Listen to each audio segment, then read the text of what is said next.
Hey everyone, it's Naomi Wolf of DailyClout, and I'm incredibly excited and honored to have with us today Steve Waterhouse. Steve, welcome. Thank you, Naomi. Glad to be with you. I'm so glad to have you, and I'm now about to read your extremely intimidating, very daunting and impressive bio. Steve is really one of the most gifted people for the incredibly urgent discussion we're about to have that I could possibly have had the honor of having on the show. It was during his military career with the Royal 22nd Regiment that Captain Steve Waterhouse swapped the gun for a keyboard, and he became one of the first cyber soldiers in Canada. That's extraordinary. After working to train soldiers and officers in combat arms, Steve Waterhouse went on to work in setting up early networks in Montreal and at the Royal Military College of Saint-Jean with the Canadian Armed Forces, as well as implementing modern cybersecurity practices. So he continues sharing his passion and experience as a lecturer with the Université de Sherbrooke at the Master's Micro Program in Computer Security Prevention. And he's invited to contribute his experience and expertise with the committees of the House of Commons of Canada and with the Quebec National Assembly, Cybersecurity Advisory Board member. Steve Waterhouse is frequently called upon in the Canadian news media to comment on cybersecurity matters. So, you know, there is no one more centrally located in the nexus of understanding cybersecurity and the current moment that we're at right now, which is an extraordinarily apocalyptic moment in which many people around the world are looking at what's happening in advanced democracies and trying to figure out what is going on. The reason I was so adamant to have you on the show is that, like, you're one of 2 or 3 people in the world who really understands what's going on. You said early on, this is a hack. And I've never forgotten that sentence because, you know, from what I know as a co-founder of a tiny tech company, it is a hack. So could you please explain what you mean by that? And when I say it, I mean the pandemic, lockdown policies, the response to the pandemic. What did you mean by that comment? Well, we have to turn back, way back to the early, 2020, almost a year by date. And we saw things moving out from what was brewing really in China at that time. And about that time of the year, I was in the Dominican Republic having fun and diving and just enjoying life. And then a few weeks after, I was in a trip in Israel, just getting to know and re-establishing some links with people over there with cybersecurity practices and the industry and all. And then we were able to see how exponentially everything was growing and it was spreading very fast.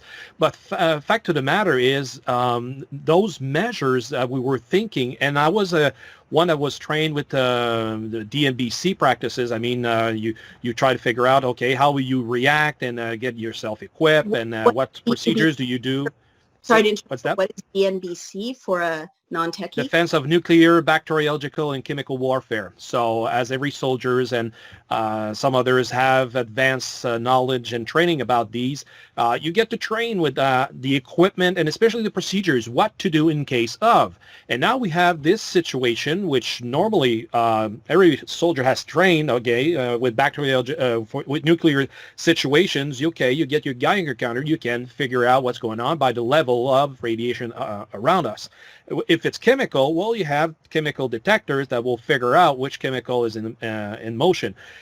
But bacteriologically, nothing. You had this is what struck me initially last year. You had nothing to detect these microbes happening here and there. So all you have to rely on is some the scientists, how they can perceive what is going on unfortunately with those who are sick or dying from these bacteriological infections, and then that's the only situation awareness you can have. And so this is what I was saying. We're monitoring coming from Japan, not just Japan, from China, and spreading all around the world. And now everybody I was asking all the people that I knew in the government and around public space, okay, how come we're not shutting down the airspace? We did it in 9/11. And Canada got to get the most of airplanes, and we were able to foster close to 35,000 people during that short period of time. But that was mesmerizing and understanding, okay, there's a mass pandemic spreading around. That wasn't called a pandemic back in January or February. It took only to March to say, and the WHO was saying it also, it's moving fast towards that term of using, of using the term pandemic. And that's so. Nobody was taking the more procedures, and especially here in Canada, and still to this day, there's very few, and there's a big lack, very few tests performed, and there's a lack of restricting who's coming in. Of course, you have these the travelers that goes for our business specific travel destinations for means of working, and then they come back, and then they have to restrict themselves voluntarily for 14 days, and then they can do whatever they want to do. But that said, it was still then everybody was able to go back and forth, and especially you guys in the States also had the same situation happening. And this is where I was saying this doesn't make sense, because from all of that training I was telling you about that we had prior, if you have an indication that everything is going to be blowing up big time in a very fast pace, you have to shut down and compartmentalize yourself. And this is where I was imagining quite easily that beginning of March, if not mid-February, every air travel would have been restricted, and then reducing the possibility of having these contamination going in the country. But if you look at these online applications that exist nowadays, you can see how much air travel is still ongoing. So guess what? The pandemic is still exchanged all across the world. Well, so just to understand, when you say you have to lock down, you mean you should close borders. You're not necessarily saying you have to lock down healthy people who are circulating. Exactly. So closing down what is coming from the outside towards your country, I mean, there's a lot of, take as an example, the best example that we saw emerge from that is New Zealand. New Zealand, I believe they had 6 or 10 dead since the last year. And that's the reason why it came to be not too many people died from there, because they just shut it down. And an island, okay, it's easier to isolate. I agree. But still, they just shut it down. So that's why I'm saying, still to this day, why isn't the government here in Canada, and nobody, every time that the Prime Minister is being asked, why are you not closing down the borders? And he's just saying a whole bunch of reasons, which fundamentally doesn't make sense, because the number of cases are growing day by day with staggering figures, and doing so, everybody's just wondering, I mean, everybody's not just dumb. People can count, are savvy, and they just can say, can we just stop the hemorrhage and look at the situation? So that's how I'm saying it doesn't make sense, and there's something else running around, because otherwise they would have done what is happening right now. So now in Quebec tonight at 5 o'clock Eastern, the provincial government is going to announce a shutdown of everybody. So we're going to be under curfew as of next Saturday, just like it's happening in Germany and the UK that was announced earlier this week. So that goes to say, okay, there's extreme measures put in place to contain the population, but just as you said, Naomi, we're locking down the healthy ones to prevent from getting sicker or getting sick, as the hospitals are getting a lot of more and more people sick from this situation, and unfortunately a lot of dying. A lot of those people are dying.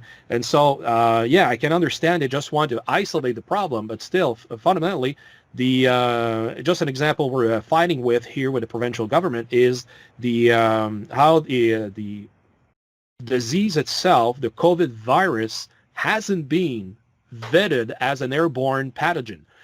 That said, it goes to the extent of saying, then we should maybe have some filtering of the air in schools and everywhere else.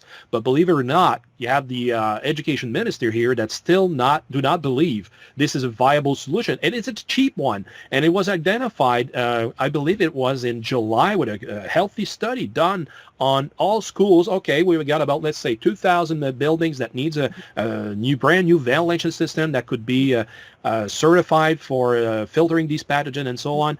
But we even have manufacturing plants here close to Montreal that would be able to suffice to the demand and all, and still no answer to the horn. So that's why I'm saying that there's something lingering underneath the topic, because it makes just no sense that they haven't taken in consideration those who has done that kind of study, which is a serious one, really scientific. And you have the industry that's standing by and saying, raising their hands and saying, hey, we're ready to give you what you need. Tell us. Let me jump in because you've said so many important things. I want to break it down a little bit. The first thing I heard you say, which is riveting, and this is why it's so exciting to talk to people who are actually trained in identifying biological threats, right? As I heard you correctly, you've been trained in various kinds of threats, and you said correctly that really there is no way to measure, count the way you would with a nuclear, release, right? There's no Geiger counter. The only way you can count this is by looking at sick people, right? Is that what you said? That there's no, and even the PCR test isn't, there have been a lot of documented problems and concerns with how non-diagnostic it is. And if you set it at a certain, level of sensitivity, it creates false positives and so on. So you're saying that we're starting with a problem in verifying this threat, which is you can't measure it except by looking at sick people and dead people, and even then there are problems. And I just want to say I agree.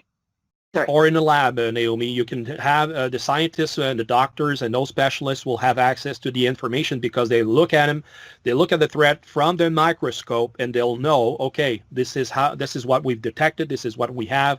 But the spread of it, you do not have any detectors beyond the lab, which are just to look at the population, how sick it is. And this is what we were a witness of how fast it spread in Wuhan and around that city in China initially, and even with the leaked videos, seeing people literally falling down in the streets just because they were sick. Nobody was taking care of these sick people. So that's basically how it is. So having said that, I just want to say that from my own research, the problem is, multiply crude and difficult to assess because I've been looking at digital dashboards of, COVID maps, and that's what everyone is basing their policies on. And these, I build digital data, dashboards with my company, and you can tell any story with how you present the data. I'm sure you will agree with me about that. And one thing that is a real red flag to me is that in Britain, I interviewed the person who built the, UK government health COVID dashboard, and he won't release the raw data sets without a FOIA. So people are creating these maps and everyone is taking them as gospel, but I can see with my background what is wrong with how the data are being presented. Some of them present the data cumulatively so that it seems like everyone died today, right? Some of them count too broadly. For instance, in Oregon, they'll count cough and fever as COVID. Some of them are counting excess deaths, not just audited death certificates, deaths from COVID. So people are starting to die of poverty. They're starting to die of depression, suicidality, drug addiction, all of the diseases of poverty as people are losing their jobs. So there are many, many flaws if with just relying on those COVID maps, if you cannot see the code, the methodology, and the data set. So we can dive into that another time, but I'm agreeing with you that this is a heck of a hard thing to measure, especially since we're not letting the raw data sets be released for verification. The second thing I heard you say is that given that it's a threat that's hard to measure, meaning I assume you would say as a soldier, a particularly dangerous threat, because you can't figure out that clearly anything about it, right? Except that people That's right. You don't know where it's coming from. The second thing I heard you say is, given that, why don't we close the borders, right, internationally? And that what I heard you say is something, correct me if I'm getting this wrong, that I really agree with from the research I did on quarantine, which is this. Historically, there has never been a quarantine that involved locking down a healthy population together with sick people. Historically, when people have a quarantine, it is doing exactly what you're saying. It takes a ship out at harbor and says you have to stay there for 40 days, quarantina, right? The Italian. You cannot come in. You have to stay out there, outside the border, until we know that you're healthy. And again, every time there's been typhus, cholera, tuberculosis, infectious diseases, quarantine means either you isolate sick people together in a sanatorium, and that can sometimes be done forcibly by governments, and that's totally legitimate, right? Or you close borders and keep potentially infected travelers from crossing the border till you know they're safe. So what I'm hearing you saying agrees with this research I've done historically, which is it is madness to lock down healthy people with sick ones, especially when we can't identify the pathogen that well in terms of its transmission, and keep the borders open. Is that what you're saying? Is that one of the things that doesn't make sense in terms of this these COVID policies, or am I misunderstanding? Well, there's a lot of people that I interact with that are having the same discussion and thoughts that you're presenting here. And I have to say also, there's a lot of officials at the political levels, every national and provincial wide, that have never heard of any type of implementation of such public measures at a widespread scale, and they're just improvising right now. And so, unfortunately, they just rely on the goodwill of a lot of people that are giving in the advisories from, again, a lot of people throughout the world. And for those who are that could have different policies or implementation, how they could do it, it would wreck a political rift, meaning they will not have that stature of being also the good politician doing right for the population. Unfortunately, I have to say it that way, because instead of bringing in all those who have clear experience in managing heavy crises like that should step in, should raise their hand and please come forward and speak. Now, just as an example, we have a Major General here in Canada that's managing right now all of the logistics for the distribution of vaccines across the country, and he's the kind of guy who was with the in command of the Canadian Forces Assistance Group in Iraq a few years ago, and he has that kind of experience of being in Bosnia, being around the world, taking on a lot of resources from here and there, and just setting up the operational plan, and then making sure everything is delivered as promised, as expected. Now, that said, even here in the Ontario province went on and got the former Chief of Defense Staff, General Hillier, to do that same kind of thing, but at a provincial level. So still, in Quebec, we to this day, I don't know who's in charge of distributing the vaccines, because there was somebody who was named a few months ago, but he stepped down after a few weeks, probably because he was afraid of the charge that was ahead of him, and he didn't have any solid experience in doing such operations. But still, to this day, we're missing that part of information. So that's why I'm telling you, there's some kind of improvisation applying all of these policies all around. But I'm sure down to earth, these politicians have at heart the good has the goodwill to look at the health of the people. They don't want to see anybody die. But unfortunately, in a medical situation, you will have deaths. I mean, it's inherent to the problem at hand.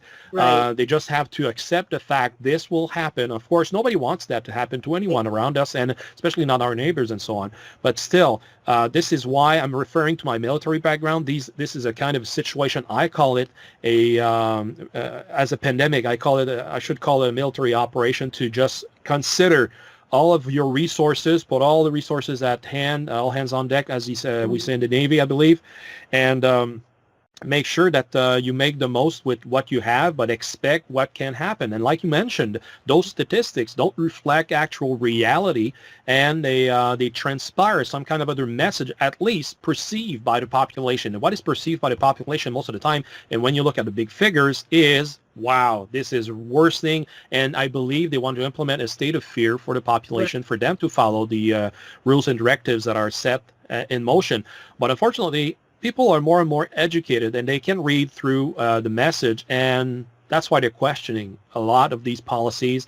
And we saw recently during the holidays, a lot of, especially from anywhere, I believe, people went down south and just wanted to take some sun, although it was legally permitted to just travel somewhere else and have a few days with your feet in the sand and feel the warmth of the sun, and then come back. But still, it is not morally acceptable that you would have the permission to go there. But okay, but if it's not morally acceptable, why not legally say you should not leave the country? You will not leave the country. So it's a big difference. And I relate that, Naomi, also with my computer background, which is when you have a computer virus that's spreading around a network, just like we saw with the SolarWinds, SolarGate, it's now called. You have this kind of situation that you will have to even stop, maybe unplug everything. So unplug your computers, unplug your network gear, and rebuild the step by step to understand where the virus is coming from. Right. So I'm not talking about disconnecting the whole society, but what I mean is you have to segment everything and just rebuild as you have a lot of healthy people. Now, we're 10 months down the road, and everybody will now think that the vaccine will be the utmost solution in providing that security, but I think now it's a false sense of security, as good habits will still have to be maintained as it is right now. Sorry. So, I mean, I guess, so what you're saying is what you'd like to see is people released from nonsensical lockdown, meaning someone who cannot come out even if they're healthy, but you'd like to see borders sealed. You'd like to see people not traveling across borders because that can bring infection into the community, and you'd like to have better data to follow it. Am I understanding you correctly? Is that all seems exactly?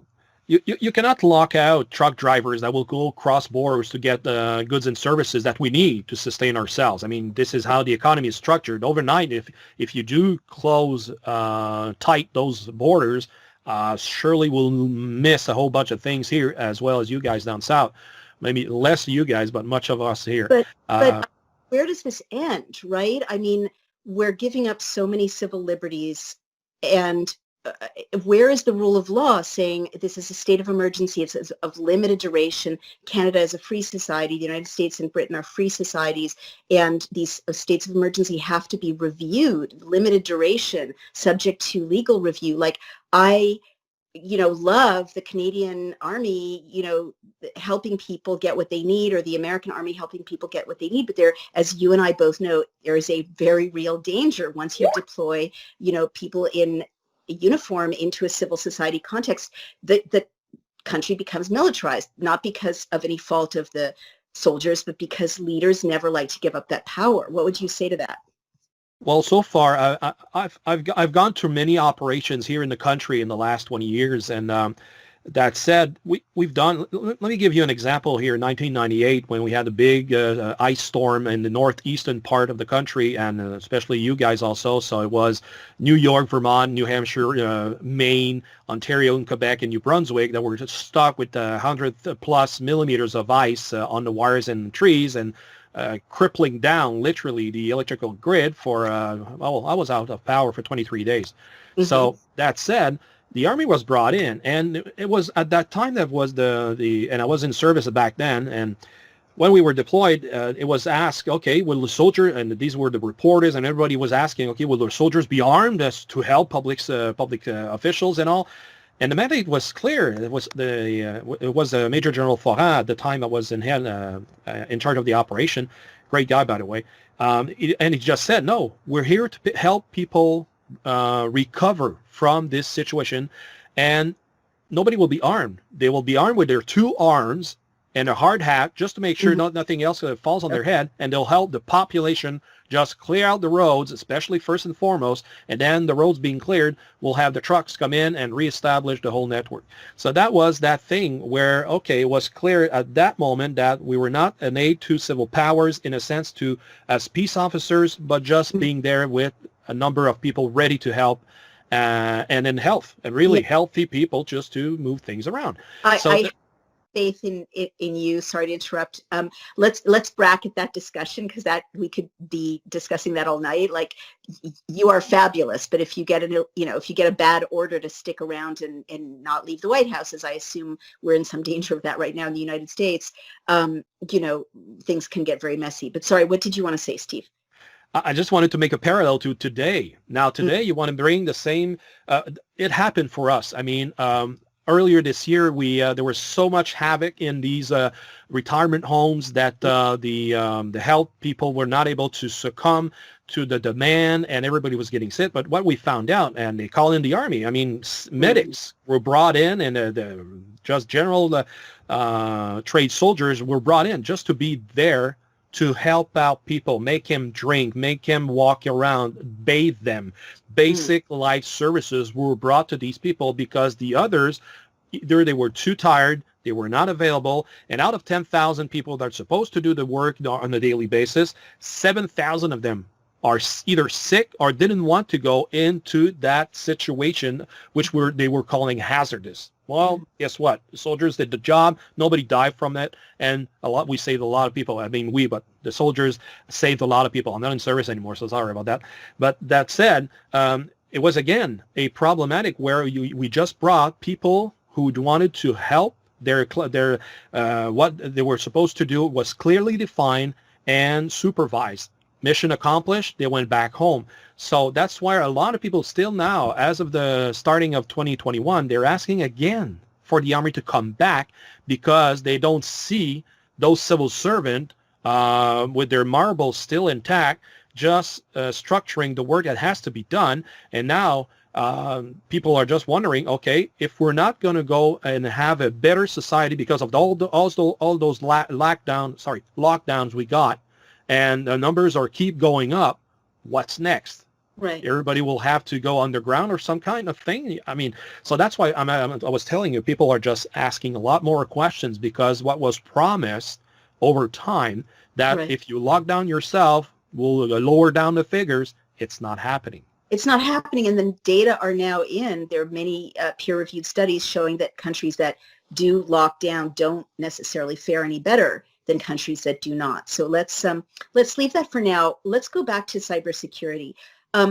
One of the things you cautioned about is that, and I don't want to put words in your mouth, is that when everyone is in, all right, let me put this another way. Thoughtful people who will be unnamed, who have experience in geopolitics, have been discussing in my presence and showing me primary documents that lead me to be open to the possibility that we are under some sort of non-combat form attack from another power. Specifically, China has been raised by very thoughtful people. One thing I wanted to follow up on you about was, if you put those pieces together and you have various interests kind of woven throughout Western societies who have relationships with China and also relationships with big tech, there is a profit motive, which is gigantic, as well as a geopolitical motive in driving everyone indoors online, right? The big tech companies, their profits are up 27%. Throw in Amazon, who is, making out like it. And China is in a stronger geopolitical position in terms of trade wars, in terms of its goals for being the world superpower, in terms of its long-term strategies in the West than it was before this virus was released, without a lot of transparency accidentally, right? Without a lot of transparency on the part of China to see how this accident could have happened. And now the bottom line is Google, Microsoft, Palantir, Facebook, they actually are part of something called the COVID-19 project, which is about messaging about COVID-19. They build the dashboards and have contracts with HHS and NHS to present the data, some of them. And they're also benefiting from people being online all the time because, as you and I both know, a central business model in the tech world is every minute you're not online, a tech company is losing money, right? If you drive all our kids' schooling online, if people have to worship online, if they can only communicate online, court and date and marry online, tech companies make out like gangbusters.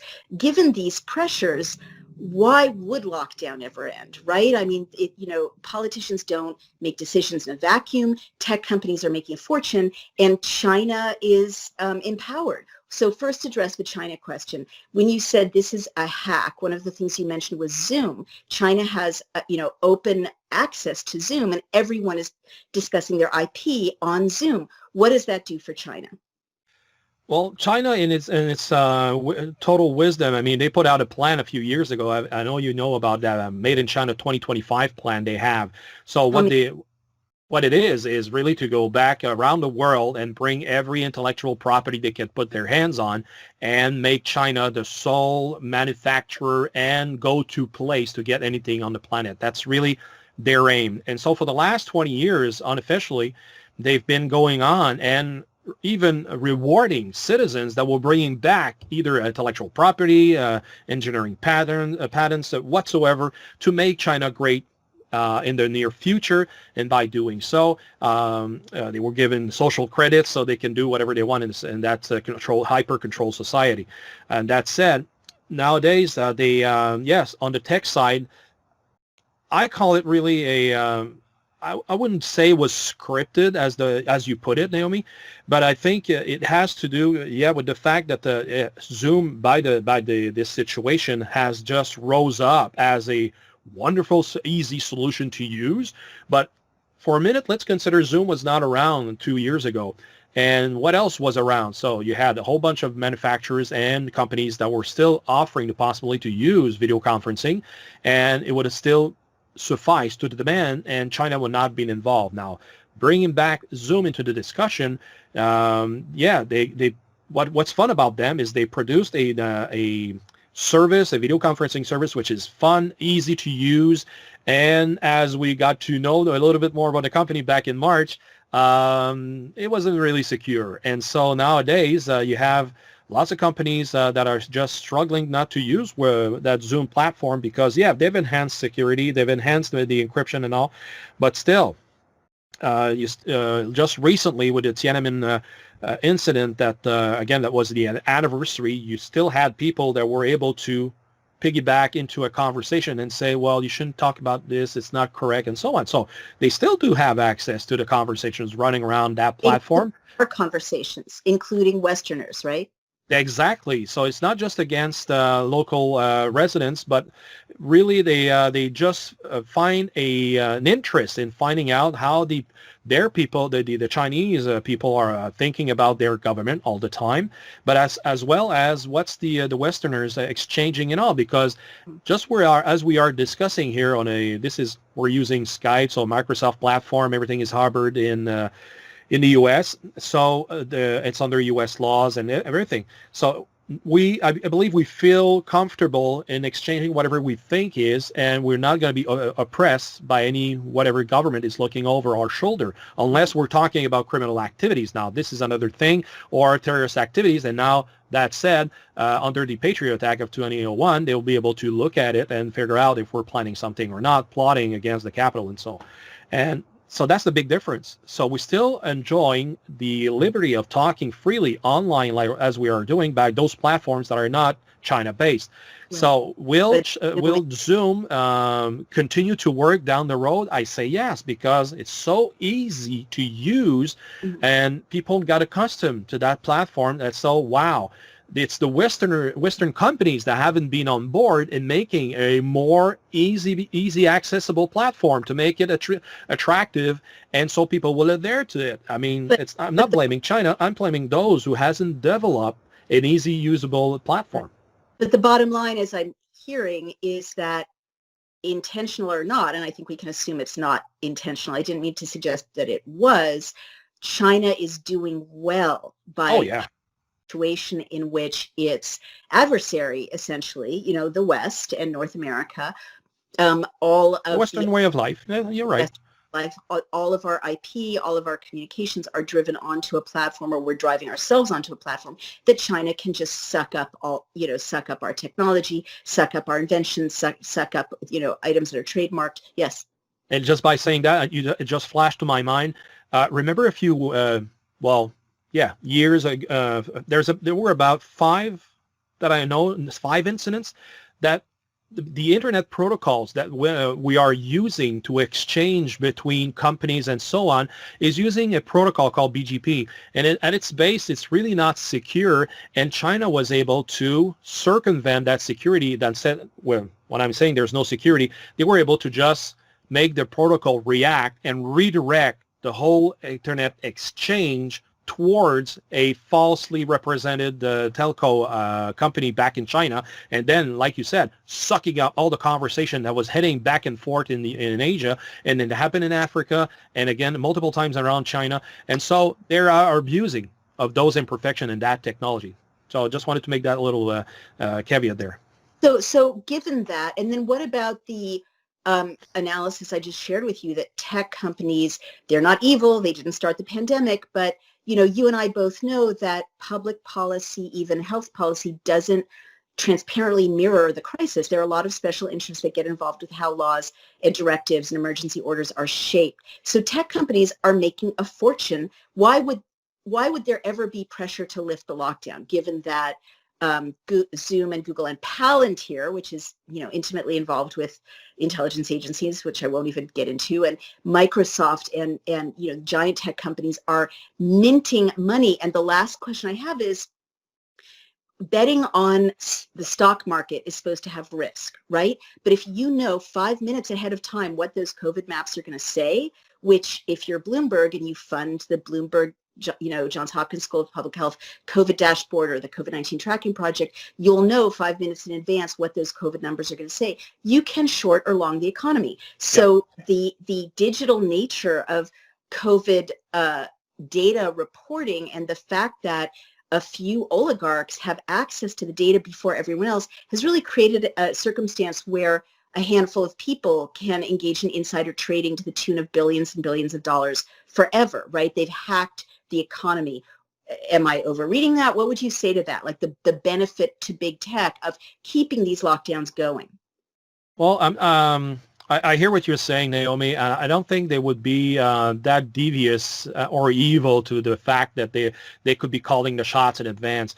Let's just go back 10 years ago, and the tech companies were still selling us imperfect devices and operating systems and so on, just betting on the fact that they'll have to sell more next year. They'll sell you the next model that will circumvent the previous vulnerabilities the other had, and so on. So yeah, these tech companies just started up a parallel economy, and the projected obsolescence of devices. This is how we see, and we are forced almost to use a brand new cell phone every 2-3 years down the road. So pandemic or not, I think they continue, and yes, they are surfing on this current crisis, and certainly they are tempted, if not really actively seeking to have this crisis continue, because like you said, there's more computer being bought right now for everybody working at home. There's more telco companies buying more telco gear to enhance the telco networks, which this should have been done 20 years ago, which is not, and all of that. So definitely the technologically wise environment, or companies, I should say, are going in a shopping spree, and they are buying everything they could. And just if I remember correctly, in around May or June, I wasn't able to even get a router from Staples near where I live, because everybody was just jamming on the supply chain and taking whatever they could. Exactly. And let me just add, and you know this even better than I do, every time your child is online, there's harvesting of valuable data going on, right? There's Voilà. the facial recognition, your child's learning patterns. And I also want to say, like, when we get COVID tests, at least in the United States, we don't have a national health system. We have private companies doing a lot of these COVID tests. You don't know where they're going. Like, I tried to find out where my test was going, and CVS had no idea. And then I looked, exactly. Google has the contract. Where is Google sending it? I have no idea. And so there's valuable medical data being generated by all this testing.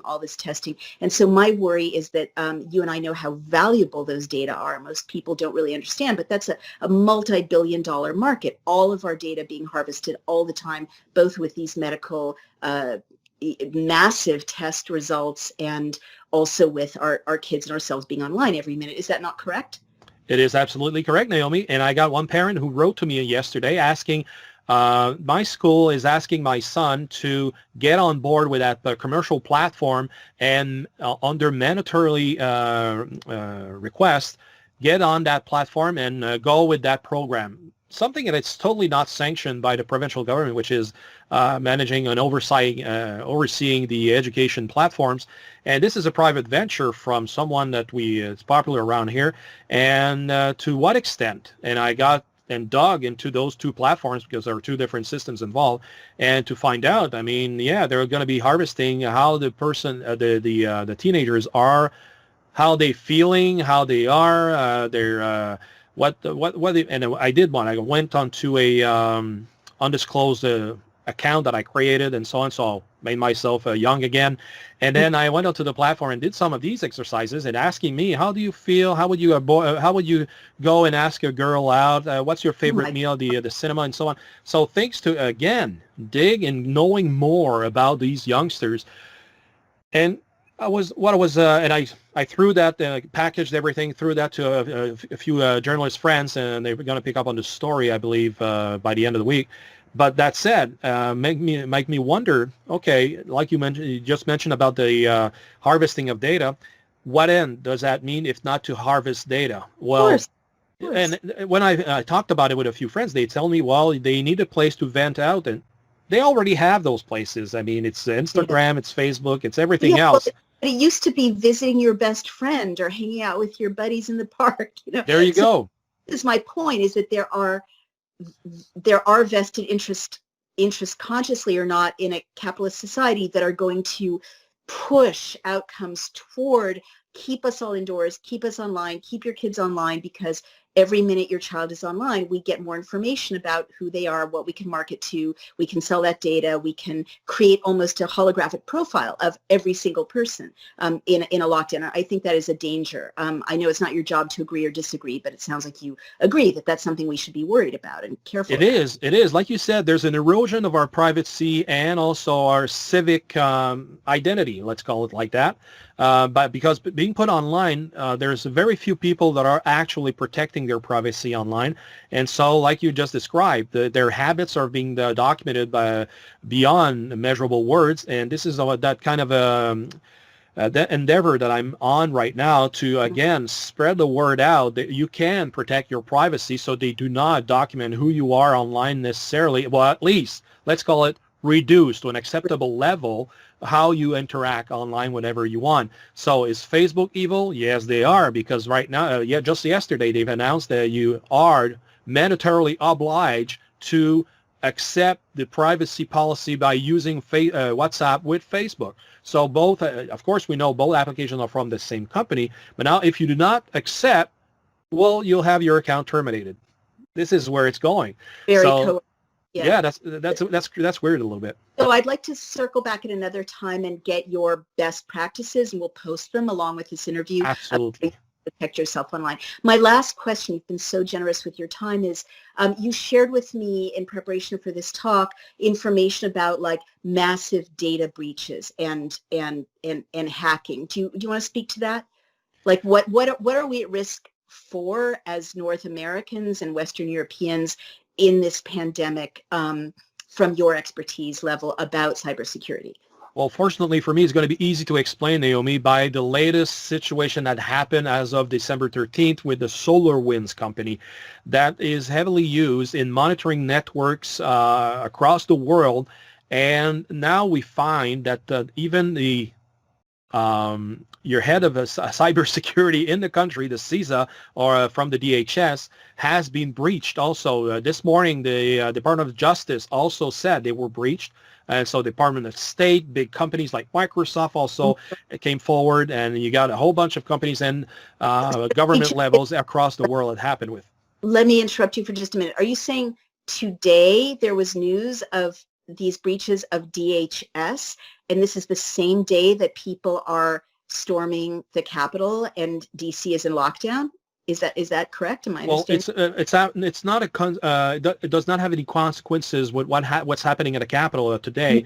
No, But but we really, are after investigation, they right. found out that these breaches permitted the whomever, and I'll come back to whomever it is, went into those networks and were able to gain access to the Department of Justice correspondence there. Oh my God. So let me circle back to one of my first questions, and that'll be my last question. Are we under attack? Yes, we are. And I'm just very at ease to say that way because as we saw with the bacteriological spread of COVID-19, I call it a bacteriological attack. As we're seeing right now, and with so many online breaches, data leaks, call it whatever you want, these data leaks are heavily exploited by the Chinese government, and I'm not afraid to say that, because put one and one together. You have the OPM that was breached a few years ago. Mix that with the travel habits of these people that they found out on the OPM database, that now under Marriott, they got 3 different distinct breaches to find out and rake every data they could find on everyone.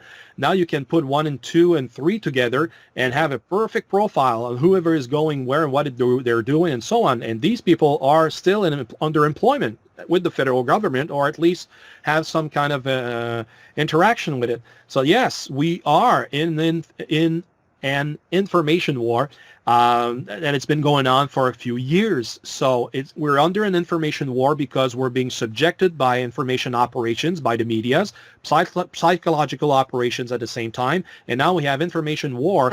That is that the data has been stolen here and there, and we have to double check whatever we're exchanging, because there's not the impossibility that we could have insertion of false information through the normal flow of that information, hence doing a information operation.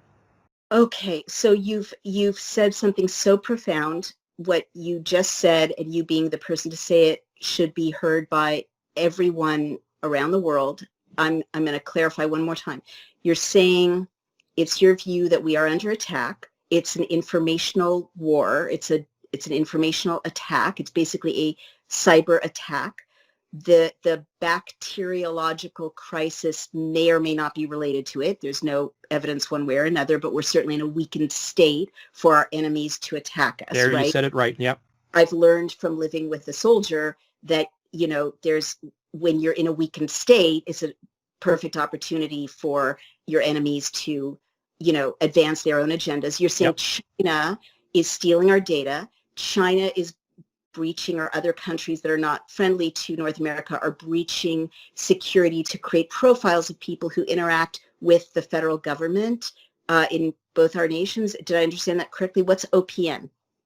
The OPM is the Office of Protection Management, Personnel Management, sorry. That's a big database. What all U.S. Federal working people are tied to, and that database contains all the security clearances, the personal information, all of what's documented for someone who has to interact with the federal government in the U.S. And when you say there's also media attack, do you mean Chinese social media, which has been thoroughly documented to be subverting or undermining or creating division in the United States and North America? Is that what you mean by media attack?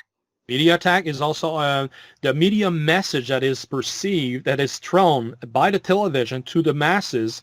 What's the main message being perceived? Is it one that's really American-based, or is it some coming from somewhere, whatever news agency, that now the media are simply taking on, copy and pasting into the newscast, and then broadcasting it to everyone? So I'm saying that because, Naomi, you have less and less actual journalists on the ground reporting the news. They're just relying on some news agency. Right, exactly. I mean, what the lockdown does is it ends reporting. So I'm so glad you said that, because I literally am hearing messages from the heart of, classical Marxism coming at me from every direction in the news in the United States. And I'm like, this is not America. All these messages about collectivization and the common good being more important than individuals, wishes, and freedom isn't that great. And I'm like, what weird reality have I woken up into? So you're saying our enemy, China, and maybe other enemies are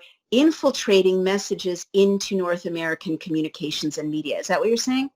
Yes, and by the same time, they're hampering the decision makers' process, and they have to rely then on. They have to then come back to what is called reliable information, and what it is. It is that difficult part where, okay, this has been perceived in this situation in this part of the world, etc. Okay, who sent it back to us? Is it somebody who is reliable because the intelligence is based on that?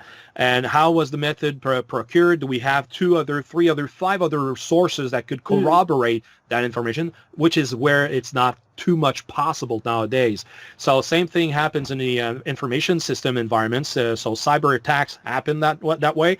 But what's fun about that is, not necessarily fun, but what's weird is most of the time cyber attacks are underlying a second agenda. So if you say, oh, our company was hit by a ransomware, we have our systems encrypted, we have to go back out, get out of that and recover. We're not going to pay the ransom to get the key and so on. Okay, but nowadays, and this is going to be a tendency for 2021, you have to double check on, okay, for how long have they been in your systems and what have they had access to? And this is that where that layer of uncertainty that is persistent after the fact, and people oversee that. And we saw that recently in Montreal with the Montreal Transit Company, the STM, that got invested by an APT, Advanced Persistent Threat, which is a group of hackers with advanced tools that would just go in, lying dormant for months at a time, and just inspecting whatever is interesting to put their hands on, and at one point they will just activate the ransomware. So they were able to verify that non-critical systems were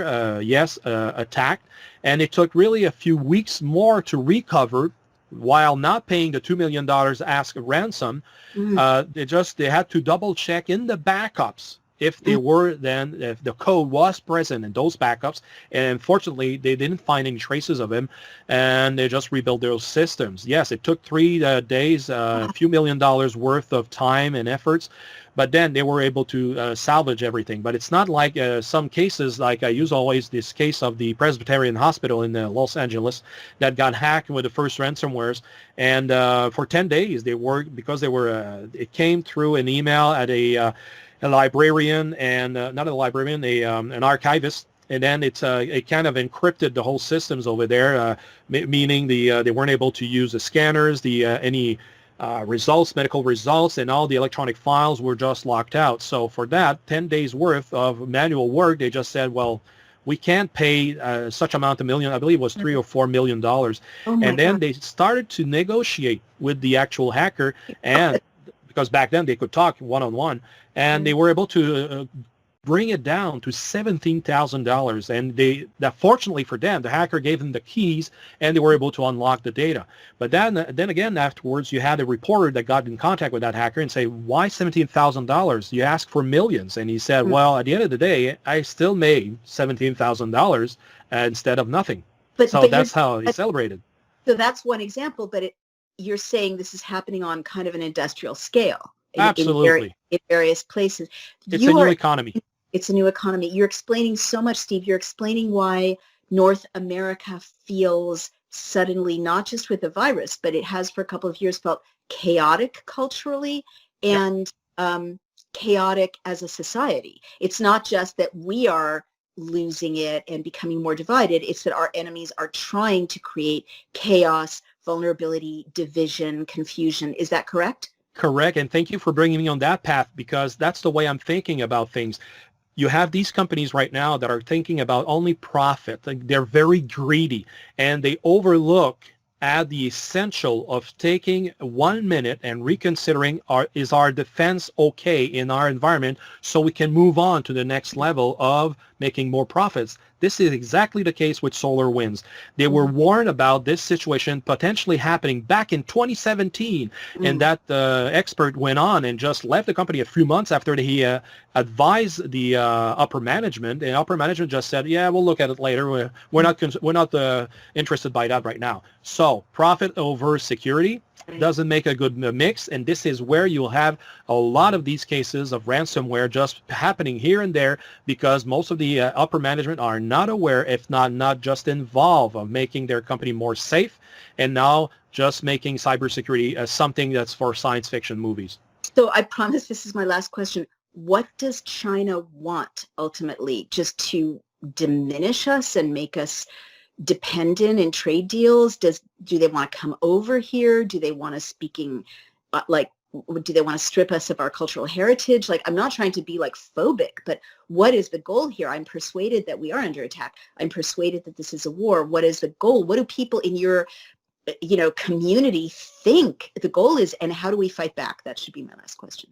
Well, as you know, when you want to, especially this is a cultural-based type of approach, meaning how does a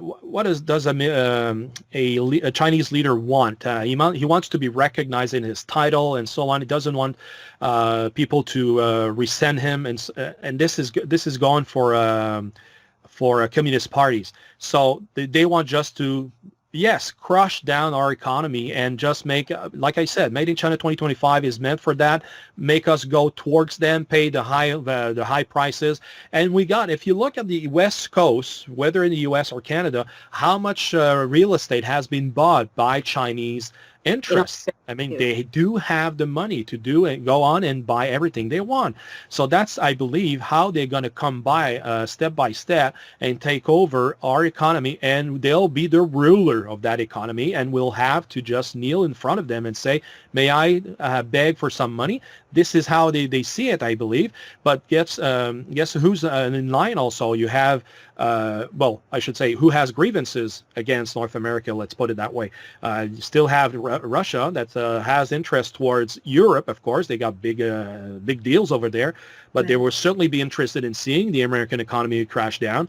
You have Iran that will gladly see, would like to see the economy also being crushed down, but also the federal government, as we know, and maybe North Korea, we can throw them inside there. You have Venezuela and so on. So everybody, again, the U.S. has been against in a few years, are all kind of aligning themselves together and just making sure this is happening against Western alliances. So, because I'm not forgetting Australia, they're having a lot of problems with China. And I got this good book also from Clive, who's the guy here? Hidden Hand by Clive Hamilton. Very good book to know about what's the intent of China coming towards us.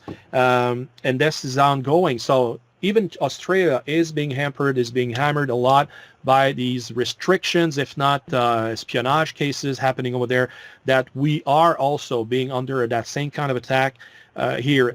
We saw over the years that there's a lot of diplomats that have been expelled from the country, have been sought out, Russian as well as Chinese.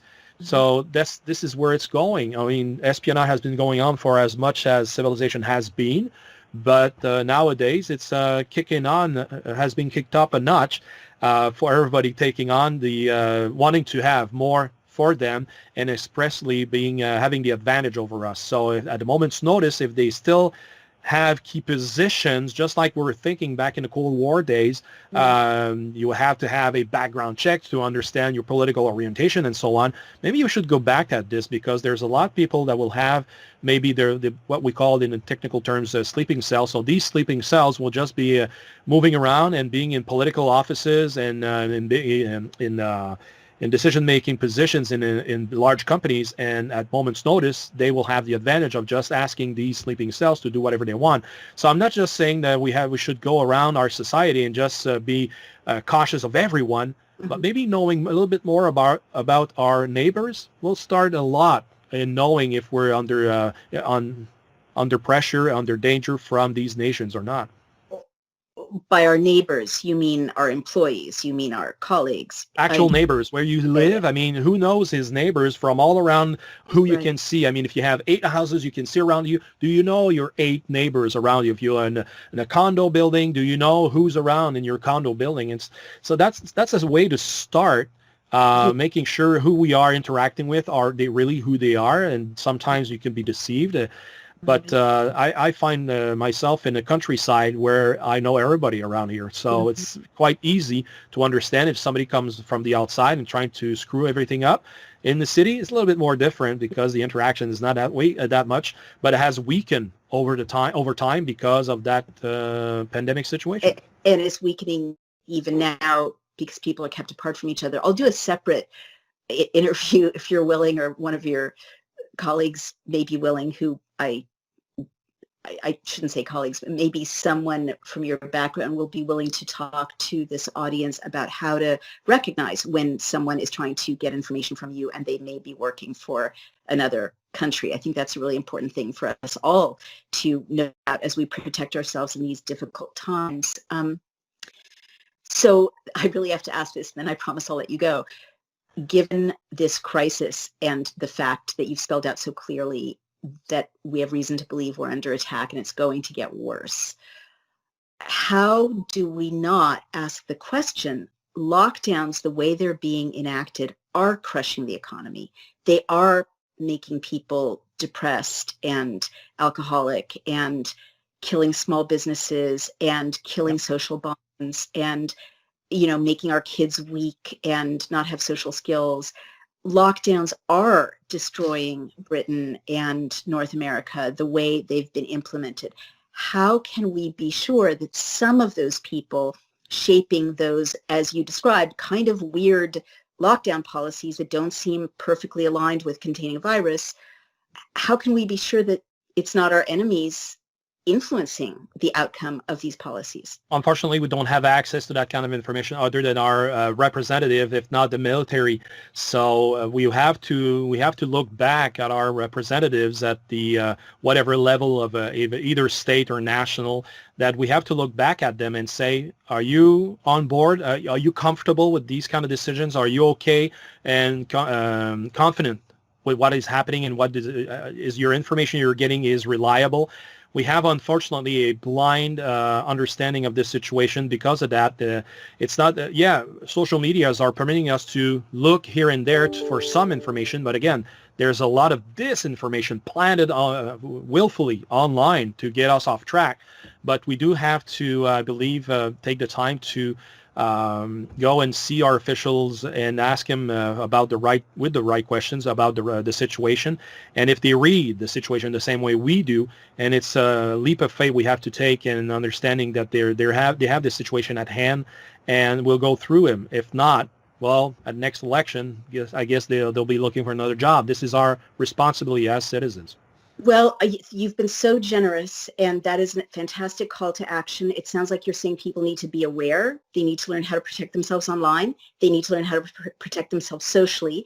They need, after this discussion, to understand that, you know, a thoughtful person believes we may be at war or under attack, and I am another thoughtful person who agrees with you.